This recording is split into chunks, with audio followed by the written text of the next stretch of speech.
performance exhaust system. Isa natin siya, guys.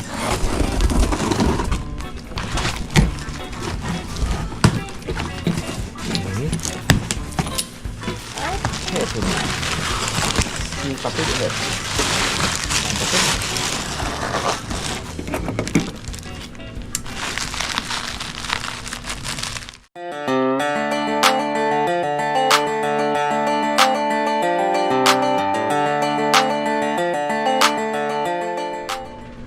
Hi guys! Welcome again to our YouTube channel. Kanina pagkagaling namin ng Laguna, nagkaroon kami ng meeting kasi doon, presentation. HMO of course. Dumiretso na kami sa Carscoot in Makati at binili namin si 10R ng mga accessories. Siyempre pag may bagong motor, may bagong mga i-unbox namin siya. Okay. Ito ang mga bibili natin kay Carscoot. Okay, kumita ng muffler, for muffler, frame slider, at ano pa ito? Ito yung servo eliminator, at radiator and oil cooler gun. Yan, satisfied.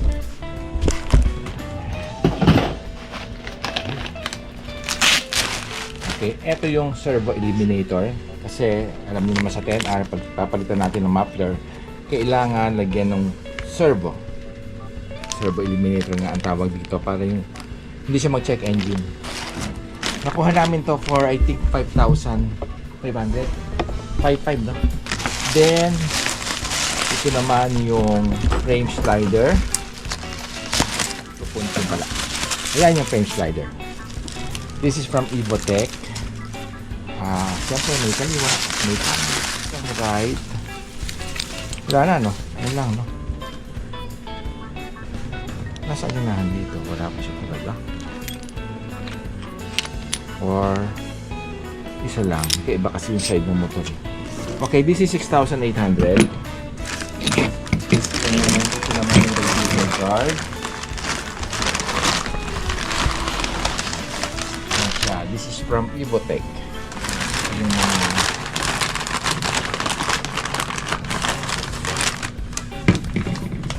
open mo nga ito. Ayan, naku, ano ba ito mga ito? Ito yung mga rubber para mag-absorb ng ano ba tayo ng vibration. So, saan ito nilalagay dito? Hindi mga ganun pala. Hindi nga eh, papalagay na lang natin. Sa mga circle sa mga bilog. sa mga bilog. May mga bilog at dito nilalagay ito. Yung YouTube, oo yan. Ay parang nilalagyan ito. Dito may bilog. So para siyang beehives, no? Madami. Ano pa itong para saan ito? Ito unlock. At dapat siguro ipunin natin itong mga ito. Mawala, magkulang. Ibalik natin sa envelope. Ayan. So baka magkulang, wala tayo mabibilan nito.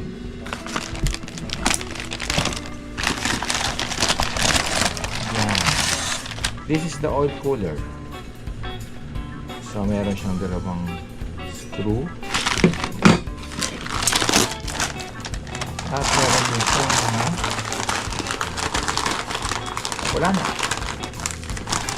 Yan lang, parang nilalagay yan.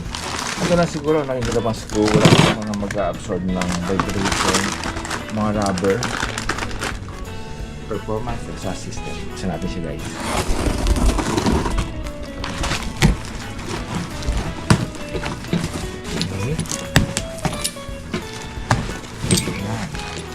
Yung mga anik-anik to muffler. Okay, at ito yung speaker.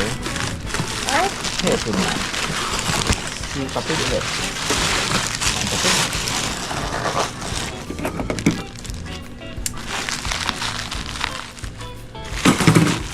Ayan siya. Okay, M4. According to Carscoot, ito daw ay made in USA.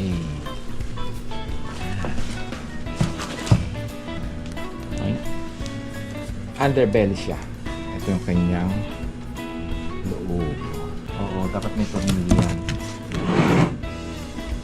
Maraming tornilyo. Ito mga tornilyo rito. Kasi may nut eh. Oh.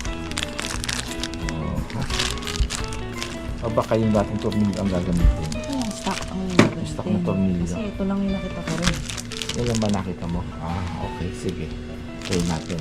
So guys, i-install natin ito Check na later. lang natin. Check na lang natin. Okay. And nagbigay sila ng freebies. Nagbigay sila ng dalawang balak na. Dry Plus. Peak Dry Protection. Protection. Yung motoscoot. Ayan. Car Scoot. Yes, car scoot dry fit. So ano pa yung ibig sabihin ng dry fit? Dali mo tiyo. Yan siya, meron siya ganyan. Meron siya kulay gray. Pareho ba ng Pareho color? lang. Pareho lang. Ano? Okay, so dalawa yung binigay sa amin. Yan. Okay. Thank you, car scoot. Dalawa. For the freebies. Thank you.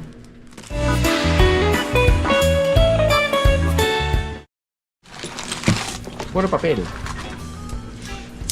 Pero nasaan yung nahan dito? Nasaan yung nahan dito? Wala pa siya talaga.